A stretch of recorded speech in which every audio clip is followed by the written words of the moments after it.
नमस्कार दोस्तों, स्वागत है। आधुनिक भारत की सीरीज में हमारा एक और लेक्चर। आने वाले सभी exam UPSC, UPPCS, SCS, BPSC, RO, ARO, UP police, Haryana police, सबके लिए बेहद इंपॉर्टेंट वीडियो भी है। एसएससी। तो शुरुआत करते हैं एक मोटिवेशनल कोट के साथ। जो बाहर की सुनता है वो बिखर जाता है और जो भीतर की सुनता है वो संवर जाता है। बिल्कुल भैया, अपनी अंदर की आवाज़ सुननी चाहिए और वही एक अंतरात्मा की आवाज़ होती है। वही आवाज़ सत्य की आवाज़ होती है और वही सही आवाज़ भी होती है। तो इंसान को अपने अंदर की सुननी चाहिए, न कि बाहर के लोगों की कोई क्या कह रहा है। अगले क्वेश्चन की तरफ चलते हैं भैया। हमारा जो टॉपिक रहने वाला है, आधुनिक भारत का इतिहास, अंग्रेजों की जो विजय भारत पर हो गई, वहां से कुछ क्वेश्चन है। चलो जी, पहला क्वेश्चन है, सिराजुद्दौला के विरुद्ध षड्यंत्रकारी निम्न में से कौन शामिल था? बताओ, इनमें से सिराजुद्दौला के खिलाफ कौन षड्यंत्र हुआ था? जब कौन कौन शामिल थे? राय दुर्लभ, अमीचंद, जगत सेठ, यार लतीफ। तो बताइए कौन थे? तो याद रखना भैया, सारे के सारे थे। इनमें से सारे के सारे गद्दार थे जो सिराजुद्दौला के अगेंस्ट थे और अंग्रेजों के साथ थे। तो आंसर है भैया उपरोक्त सभी। सभी के सभी गद्दार हैं। ठीक है, राय दुर्लभ, अमीचंद, जगत सेठ, यार लतीफ, ये सारे के सारे गद्दार हैं। निम्न में से प्रथम कर्नाटक युद्ध का कौन सा तत्कालिक कारण था? बताइए, इनमें से क्या तत्कालिक कारण था जिसके कारण कर्नाटक युद्ध हुए थे, जो अंग्रेजों और फ्रांसीसी ईस्ट इंडिया कंपनी और अंग्रेजी ईस्ट इंडिया कंपनी के सामने हो गए। बिल्कुल आमने सामने ये दोनों कंपनियां हो गई थी इस युद्ध में। युद्ध लड़ा इन्होंने आपस में। अंग्रेज और फ्रांसीसियों के बीच प्रतिद्वंद्विता थी। ऑस्ट्रिया का उत्तराधिकार का युद्ध था। कर्नाटक का उत्तराधिकार का युद्ध था। अंग्रेजों द्वारा कुछ फ्रांसीसी जहाजों पर कब्जा। बस यही था भैया, अंग्रेजों द्वारा कुछ फ्रांसीसी जहाजों पर कब्जा था। बस यहीं से ये युद्ध, कर्नाटक युद्ध शुरू हुआ भैया। तो याद रखना भैया, कर्नाटक युद्ध। आंसर क्या है? कुछ कंपनियों द्वारा, अंग्रेजों के द्वारा, मतलब अंग्रेजों ने कब्जा कर लिया। अंग्रेजों द्वारा कुछ फ्रांसीसी जहाजों पर कब्जा, यही युद्ध का कारण बन गया था। किसका? कर्नाटक वॉर का। ठीक है भैया, तत्कालिक कारण तो यही है। अगले क्वेश्चन तक चलेंगे। वीडियो को शेयर करो, सब्सक्राइब करो, ज्यादा से ज्यादा लोगों को आप वीडियोस जोड़ेंगे। अगला क्वेश्चन है, सूची 1 को सूची 2 के साथ मिला दीजिए। प्रथम कर्नाटक युद्ध की संधि के साथ, भाई संधि मिलानी है, दूसरा, तीसरा और प्रथम आंग्ल मैसूर युद्ध भी मिलाना है भैया। तो बताइए भैया, तो क्या आंसर रहने वाला है? तो क्वेश्चन तो बेहद इंपॉर्टेंट है भैया, सारे के सारे। तो बताइए क्या आंसर रहेगा?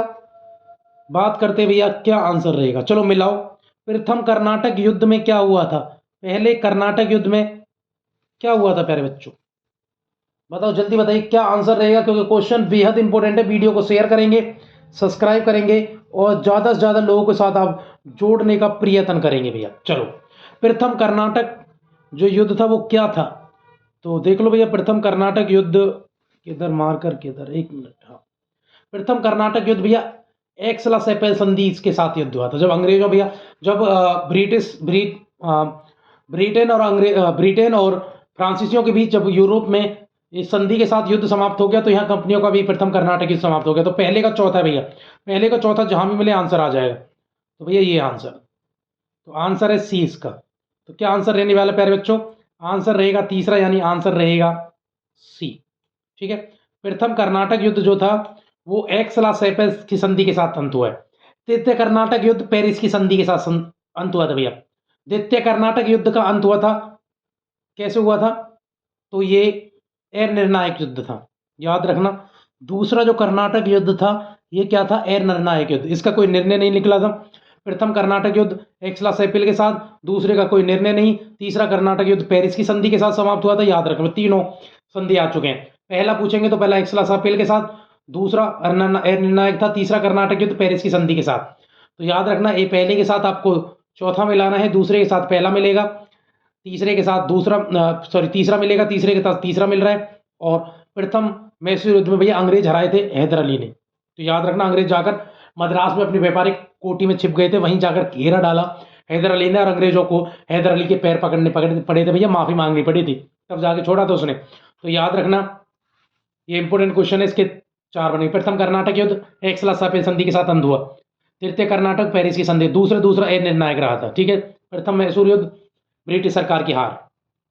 निम्न में से भारत में अंग्रेजों का सर्वाधिक विरोध किसने किया? भाई अंग्रेजों के सर्वाधिक विरोध मराठा, मुगल, राजपूत या सिख? अंग्रेजों के सर्वाधिक विरोधी रहे थे भैया मराठे। मराठों ने अंग्रेजों का सबसे ज़्यादा विरोध किया था भारत में, तो आंसर क्या प्यारे बच्चों, आंसर होगा मराठे। अगले क्वेश्चन तरफ चलेंगे, पलासी का युद्ध कहाँ है, बता पलासी का मैदान कहाँ है, युद्ध का मैदान जहाँ ये लड़ा गया, बताइए जल्दी से। क्या बिहार में है, आंध्र प्रदेश में है, पश्चिम बंगाल में है या उड़ीसा में है, बताइए कहाँ पर है पलासी। बहुत इंपॉर्टेंट क्वेश्चन है। वीडियो को शेयर कर दीजिए, सब्सक्राइब कर दीजिए। पलासी नाम ही क्यों पड़ा, पलास के फूल पाए जाते प्यारे बच्चों वहां पर। वीडियो को शेयर करो जल्दी जल्दी। तो पलासी का युद्ध भैया बंगाल में हुआ था, पश्चिम बंगाल। पलासी का युद्ध कहाँ हुआ था, वेस्ट बंगाल। किस किस के बीच, 1757, अंग्रेजों और एक तरफ ईस्ट इंडिया कंपनी, दूसरी तरफ कौन था, दूसरी तरफ तो भैया सिराजुद्दौला। सिराजुद्दौला को धोखे से हरा दिया था और ये गद्दार सब अंग्रेजों के साथ थे। राय दुर्लभ, अमीचंद, जगह सेठ, यार लतीफ और मीर जाफर सेनापति, ये सब किसके साथ थे, अंग्रेजों के साथ। अगले क्वेश्चन तरफ चलेंगे, सबसे अधिक निर्णायक युद्ध जिसने अंग्रेजों के भारत में प्रभुत्व को संस्थापित कर दिया, यानी अंग्रेजों का कब्जा भारत की तरफ आ गया, यानी भारत पर वो प्रभुत्व संपन्न करने में या स्थापित करने में अंग्रेज सफल रहे, वो युद्ध कौन सा है और बड़ा निर्णायक युद्ध हुआ। क्या वो बक्सर का युद्ध था, पलासी का युद्ध था, वांडीवास का युद्ध था, पानीपत का तीसरा युद्ध था। तो बताइए प्यारे बच्चों क्या आंसर रहेगा। बेहद इंपॉर्टेंट आंसर है और सारे मतलब क्वेश्चन है और सारे के सारे क्वेश्चन बेहद इंपॉर्टेंट रहने वाले हैं। देखो पलासी के युद्ध में तो सिर्फ पैर रखने के लिए जमीन जीत दी थी, ठीक है। कहते हैं अगर पलासी के युद्ध के बाद अंग्रेज एक भी युद्ध हार जाते तो शायद भारत में स्थापित ना हो पाते। दूसरा वांडीवास का युद्ध, वो भारत में कोई ऐसे निर्णायक या निर्णायक युद्ध नहीं कह सकते, उन्होंने सिर्फ फ्रांसीसी ईस्ट इंडिया कंपनी को 1760 में मार के भगा दिया था। पानीपत का तीसरा युद्ध में अंग्रेज लड़े ही नहीं, मराठे और अहमद अब्दाली के बीच लड़ा गया था। तो इसका जो आंसर है प्यारे बच्चों वो है बक्सर। क्या आंसर करेंगे आप, बक्सर। बक्सर का युद्ध था जिसके कारण 1764 में भारत की 3 महाशक्तियां एक तरफ हैं, शाह आलम द्वितीय, अवध का नवाब शुजाउद्दौला, बंगाल का नवाब मीर कासिम एक तरफ थे और दूसरी तरफ अंग्रेज थे। भैया अंग्रेज जीते, अंग्रेजों का नेतृत्व किया था हेक्टर मुनरो ने। 1764 बक्सर का युद्ध बहुत निर्णायक युद्ध हुआ। कहते हैं पलासी के युद्ध ने तो अंग्रेजों को भारत में सिर्फ पैर रखने के लिए जमीन दी थी, लेकिन बक्सर के युद्ध ने तो अंग्रेजों को भारत का वास्तविक स्वामी बना दिया, क्योंकि 1765 में इनको 3 जगह की दीवानी राइट्स मिलेंगे भैया, बंगाल, बिहार और उड़ीसा के, ठीक है। शाह आलम द्वितीय मुगल बादशाह इनको राइट्स देगा, ये दीवानी राइट। टैक्स कलेक्ट करने का अधिकार किसको, क्लाइव को। भैया अगला क्वेश्चन है, बक्सर की लड़ाई के समय बंगाल का नवाब कौन था, जो कोई मैंने बताया कौन था, तो याद रखना बंगाल का नाम मीर कासिम था भैया। कौन था, मीर कासिम। पलासी के युद्ध के बाद अंग्रेजों ने मीर जाफर को बनाया था, लेकिन मीर जाफर जब उनकी डिमांड पूरा नहीं कर पाया तो उन्होंने हटा के मीर कासिम यानी मीर जाफर के ही दामाद मीर कासिम को बंगाल का नवाब बना दिया था प्यारे बच्चों। अगले क्वेश्चन तरफ चलेंगे, सिंध पर विजय ब्रिटिश कब्जा, तो बताओ सिंध पर अंग्रेजों ने कब कब्जा किया है, जल्दी बताएंगे, वीडियो को शेयर करेंगे। 1843, 45, 49, 54, तो भैया सिंध पर अंग्रेजों का कब्जा 1843 में हो गया था। तो याद रखना क्या आंसर है इसका, इसका आंसर है प्यारे बच्चों 1843 में अंग्रेजों ने कब्जा कर लिया सिंध पर। 28-2 बसीन की संधि पर हस्ताक्षर किस किस के मध्य, अंग्रेजों तथा बाजीराव, अंग्रेजों तथा बाजीराव द्वितीय, फ्रांसीसी तथा बाजीराव द्वितीय, डच और बाजीराव द्वितीय। बताए प्यारे बच्चे 28-2 में जो वसीन की संधि हुई थी उसमें किस किस ने हस्ताक्षर किए थे, जल्दी से आंसर करेंगे आप लोग। बेहद इंपॉर्टेंट क्वेश्चन है सारे के सारे, बताइए क्या आंसर रहेगा। वसीन की संधि पर जो हस्ताक्षर थे वो अंग्रेजों और बाजीराव द्वितीय के थे भैया। क्या आंसर है, अंग्रेजों और बाजीराव द्वितीय। क्या आंसर करेंगे, अंग्रेजों और बाजीराव द्वितीय। ऑप्शन नंबर 2 है प्यारे बच्चों, अंग्रेजों और बाजीराव द्वितीय के हस्ताक्षर थे प्यारे बच्चों। अगले क्वेश्चन तब चलेंगे, वीडियो को शेयर कर दो। सिख राज्य का अंतिम राजा कौन था, खड़क सिंह, शेर सिंह, नवनिहाल सिंह, दलीप सिंह। तो याद रखना भैया डलहौजी ने हरा दिया था इसको। जब सिख युद्ध हारे तो फिर दलीप सिंह क्या है, दलीप सिंह अंतिम राज्य हैं, सिख साम्राज्य के राजा है भैया। बहुत इंपॉर्टेंट क्वेश्चन है सारे के सारे। अगले क्वेश्चन तरफ चलेंगे, ब्रिटिश जर्नल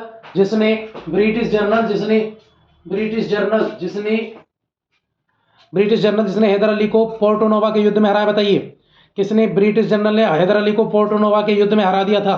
कैंटन पॉपहेम ने, सर आरकूट ने, सर हेक्टर मुनरो ने, जनरल गोलार्डो ने। बताइए प्यारे बच्चों किसने अंग्रेजों को पोर्टो नोवा के युद्ध में हरा दिया था, बता दिए जल्दी बताएंगे। बहुत इंपॉर्टेंट क्वेश्चन है, बताओ जल्दी जल्दी आंसर करेंगे। बहुत इंपॉर्टेंट क्वेश्चन भैया, सारे के सारे क्वेश्चन बेहद इंपॉर्टेंट रहने वाले हैं। बताइए क्या आंसर है। तो भैया इसका जो आंसर रहेगा मैं आपको बता रहा हूं, सारे क्वेश्चन इतने इंपॉर्टेंट है, मैंने बताया क्रीम क्वेश्चन है, जितना आप इनको रखेंगे सारे के सारे बेहद इंपॉर्टेंट क्वेश्चन भैया। तो बताइए मुझे, आप आंसर करेंगे कि जो ये युद्ध है जिसको क्या बोलते हैं,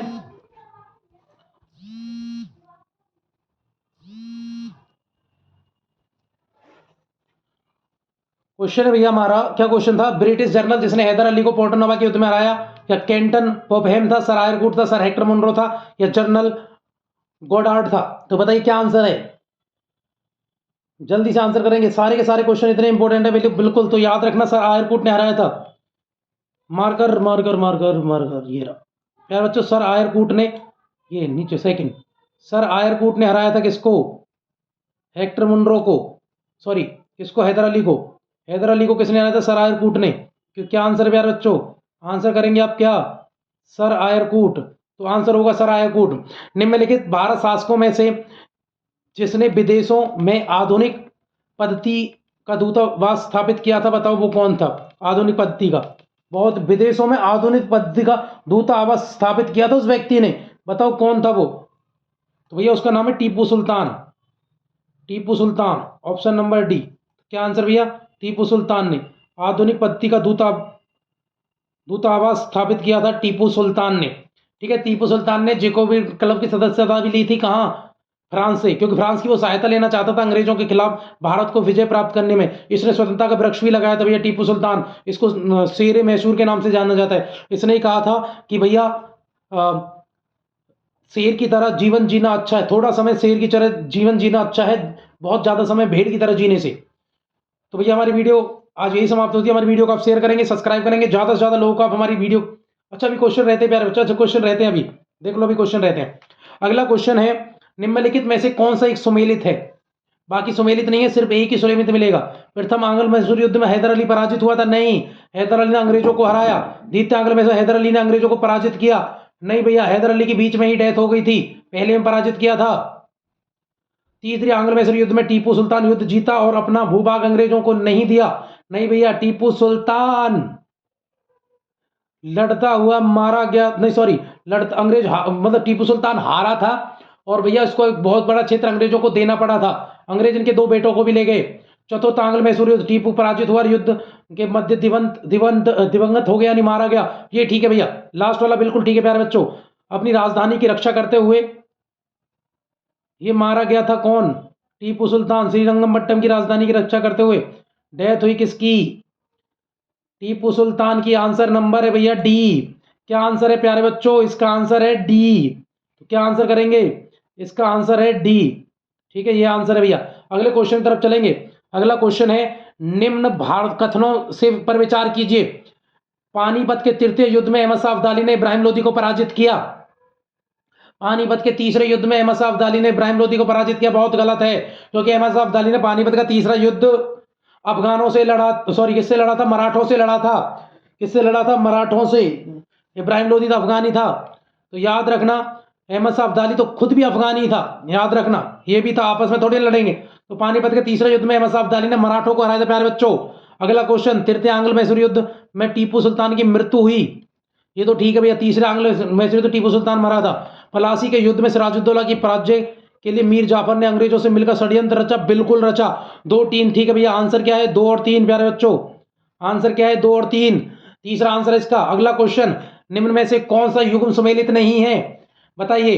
हेक्टर मुनरो बक्सर के युद्ध में था, बिल्कुल था, याद रखेंगे, बिल्कुल था। बेहद इंपॉर्टेंट क्वेश्चन है, बिल्कुल था ये। अगले क्वेश्चन की तरफ चलेंगे। तो ये पूछा, इसमें सुमेलित नहीं है। लॉर्ड हेस्टिंग आंग्ल में नेपाल युद्ध में था? बिल्कुल था प्यारे बच्चों।